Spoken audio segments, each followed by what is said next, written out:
मंथन news Maharashtra. काल पुण्यात धावत्या बसमध्ये 2 मुलींवरील दुष्कर्म व आज एका तरुणीवरचा गँगरेप, बदलापूरनंतर तब्बल 12-13 घटना घडले।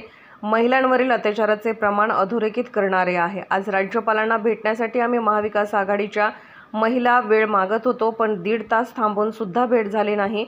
महिलांवरील वाढत्या अत्याचाराबाबत हे सरकार संवेदनशील नाही याचे प्रमाण आम्हाला मिळाले। आम्ही निवेदन देण्यासाठीच वेळ मागत होतो, पण ती वेळ मिळाली नाही। आणि कालच्याच दिवशी पुण्यामध्ये धावत्या स्कूल बसमध्ये 2 मुलींवरचा दुष्कर्म आणि आज पुन्हा सकाळी एका तरुणीवरचा गँगरेप, बदलापूर नंतर तब्बल 12 ते 13 घटनांचं घडणं हे महिलांवरील वाढता लैंगिक अत्याचार याचं प्रमाण अधोरेखित करणारं आहे।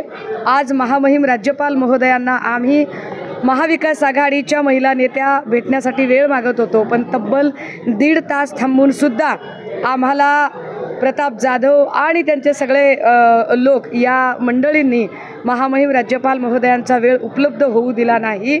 राज्यातल्या महिलांवरील लैंगिक अत्याचाराबद्दल हे सरकार अजिबात संवेदनशील नाही याचं पुन्हा एकदा प्रमाण आम्हाला मिळालं, कारण आम्ही फक्त आणि फक्त महिला लैंगिक अत्याचाराचं निवेदन देण्यासाठी ती वेळ मागत होतो, पण आज आम्हाला ती वेळ मिळाली नाही।